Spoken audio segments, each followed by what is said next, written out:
Memories. If memory serves me, well, it doesn't.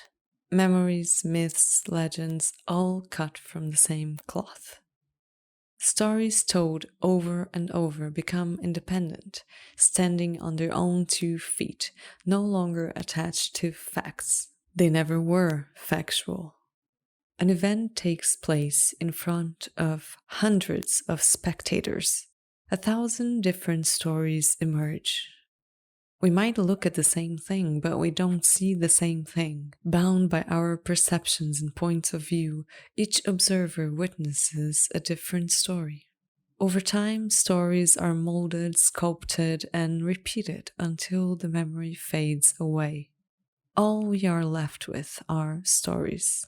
Memories come in flashes, blurry and incoherent, pieces of a puzzle forever incomplete. Suddenly, we remember a smell, a song, a voice, a movement, a moment. It's hard to pin it down, but it's there, somewhere within ourselves. Then comes the stories, patching things together until it all makes sense.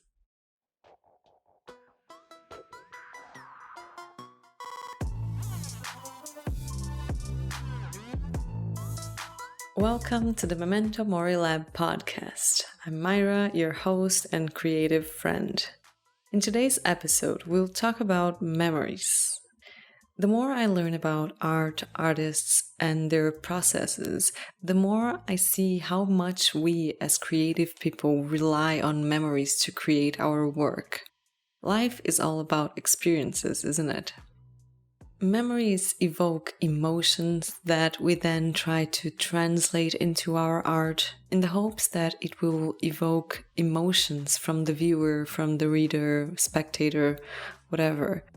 In the creative process, sometimes we draw from personal memories of recent events or a group's collective experience. Other times we go way back to our childhood and teenage angst to create meaningful work, regardless of the medium. I am excited about this topic. Memory is so intriguing to me, maybe because mine is terrible. I blame my ADHD for it, but most of my life is a blur for whatever reason. This topic is also curious because, like the text in the beginning, it seems like our minds have filled in the gaps of our memories to create narratives that make sense. Unlike watching a movie, our point of view in our own experiences makes it hard for us to see things for what they are. As life happens, we tend to mix quote-unquote reality with our own thoughts and feelings, which adds up to fogged memories instead of a full HD movie in our minds, or 4K. I don't know where we stand now with all those things. As we talked about in the Truth episode, the reality is a questionable concept in itself.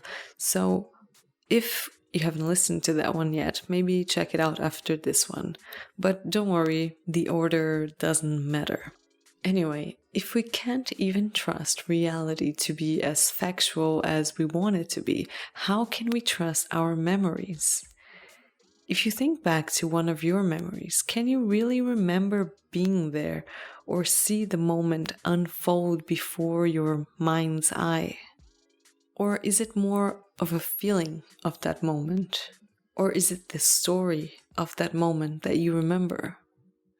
I think most of the time I have this feeling that I know this thing happened. I know it. I was there. I don't remember exactly being there, but in my mind I know I was there. More often than not, I have absolutely no recollection whatsoever of events, not even a whisper. I tried many times to start a journal because many people say it's great for the creative process. The entries can be a source of inspiration, bring you new ideas, or just be a place to get everything out of your system before focusing on the projects that matter to you. That all sounds wonderful, really, and these people say they do it daily, and you should do it every day too. Honestly, I tried being one of those people and I failed miserably. I guess it's because I'm not good at being anyone other than me. I forget to do it and then I get upset with myself for not doing it, and then I just go in and write whatever just to say that I did it. The point of the journal is interesting though, and I do it occasionally. Whenever I'm feeling all the feelings or something happen, I go to the journal and throw all the words at it. I rarely reread the entries, but when I do, I remember none of it. Sometimes when I'm reading, it does come back to me, like the moment comes back to me. But then sometimes I surprise myself with some plot twists. And the other thing about memory is the ones that do exist are all mixed up together in our brain. They're not ordered by date, divided into specific files with names and keywords that would help me decipher when the hell was that road trip, who was there, and where we went. I wish I were more like my father in that department. He remembers dates and places like a machine. But most of our memories cannot be retrieved at will like this. It's like they are locked up somewhere in our subconscious until something triggers it and it comes to the surface. Someone mentions something, we see a photo of a holiday, we hear a particular song, or smell crayons and go right back to the art class. There's such a mystery to how our memories work, and yet they play such an essential role in our lives. Obviously, there's also the practical side of memory, like remembering how to do basic things and retaining knowledge, etc. I'm more interested here in the memories that we use to form ourselves, to draw from when we create, and to store our scars and embarrassing moments. How do we decide what's worth keeping and what can be discarded? Let's go to another poem while we think about that. I love that I sound like a radio host when I say this.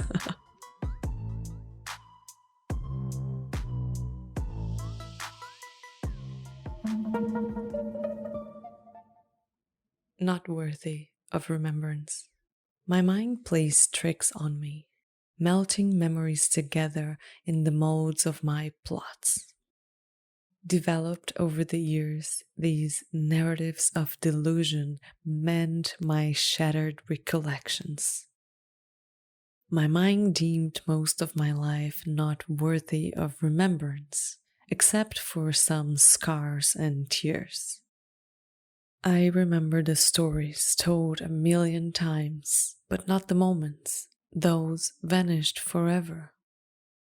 Then a scent fills the air, and a song plays on the radio. All that I felt comes back to me, as if I'd never left that moment to begin with.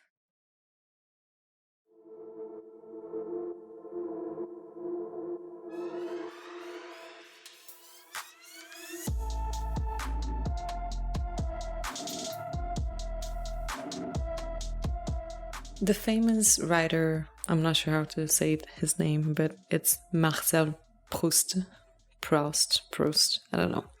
He wrote about this kind of involuntary memory in one of his publications. He talked about how we get triggered by trivial things that bring memories to the forefront of our minds without our participation. Usually these triggers are more sensory-like, smell and taste, but I also think it's valid for sounds. We also bring forth memories through visual cues, but maybe it's not as sudden and involuntary. How come we cannot find these memories on our own? They are all in a box somewhere in our brains, and we cannot reach them no matter how hard we try. And yet, other memories seem to haunt us on a daily basis. Sometimes we replay the mistakes we've made over and over in our minds, making the narratives worse each time. It's torture. I guess we intend to prevent ourselves from making the same mistakes, but it becomes a torment. And I think What's even worse, these stories we keep telling ourselves end up freezing us completely. Not only we cannot move forward, but we cannot move anywhere. Instead of taking our memories and using them as fuel to our creativity and to our art, we let these stories stop us from creating anything at all. The thing is, memories come to us in bits and pieces, like suspense thrillers or the beginning of every How to Get Away with Murder season. We would see flashes of what happened, and our conscious mind would try to piece things together, fill in the gaps, and create potential narratives to that story. And throughout the episodes, if we keep thinking about those flashbacks, it can get in the way of us enjoying the story or figuring out what actually happened. At first, those flashes are all we have to know these characters. Our memories seem to be all we have to construct who we are, or who we think we are. They are so closely attached to our identity. And in searching a bit more about this topic, I even came across a theory on this called the Lockean memory by John Locke, an English philosopher and apparently one of the main characters in the TV series Lost. His theory was that our personal identity is the same thinking self as the one remembering these memories. And if we don't remember something, it means there has been a disconnect, and that event is not attached to the same thinking self. So basically, whatever you don't remember almost didn't happen. Anyway, he wrote that 300 years ago, but it sounded like an interesting take. And considering all the memories that we cannot remember voluntarily, but are still kept in that box somewhere in our subconscious, the possibilities of who we are or who we can be are really endless. Maybe whenever we remember something, we change a little bit more. In the episode about death, I said that death was the only certainty in life, but I guess changes are also sure to happen. Our lives, our experiences change us, and even past experiences from a long time ago can still change who we are now. Whether that's because we revisit a specific memory from a different point of view, or suddenly we pull up a memory lost for years, our memories play a part in our current identities. What's also fascinating about memories is that sometimes we try to forget them, but we can't. Other times they simply vanish. We also use them as a crutch to keep living in a nostalgic past of better days, when in fact those days were not better at all. We just romanticize the whole thing. We don't remember how things actually were. We have added bits and pieces to that narrative and embellished things with golden leaves of nostalgia. Were the good old days really that good? I'm not so sure. Like when someone passes away, everyone comes forward saying how wonderful they were, but 5 minutes before, everyone had nothing but criticism for that very same person. I wanted to make this episode because being aware that our memories are not that reliable can change how we look at our lives, how we face our identities, and how we tackle our creative process. Our memories are not all that we are, but they seem to construct a huge part of our identity. So if we consider that nothing is set in stone, not even the past, what does that mean for us?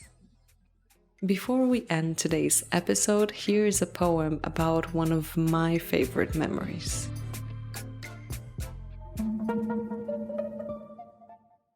Bright pink popcorn. She brought popcorn in bright colors, a bag of popping sticky shades of pink. The taste of crunchy caramel and corn stained my tongue and fingers red. She bought it every other night. Outside her university, a popcorn cart. I'd always wait wide awake, watching time, as she rushed to come home, yet late. Every time she knew I was not asleep, and she walked in a hurricane, excited, the familiar paper bag in hand, between her notes and exams, carrying proudly yet another 10. As my mouth turned bright red, she'd talk about her tests, friends, and all, how she felt being a student after 38 years of living another life, a life she still came home to every night. While I cracked caramel between my teeth, all I could taste was her courage and bliss. Chasing her dreams, my mom brought me bright red popping joy in and out of bags. No wonder red is her favorite color.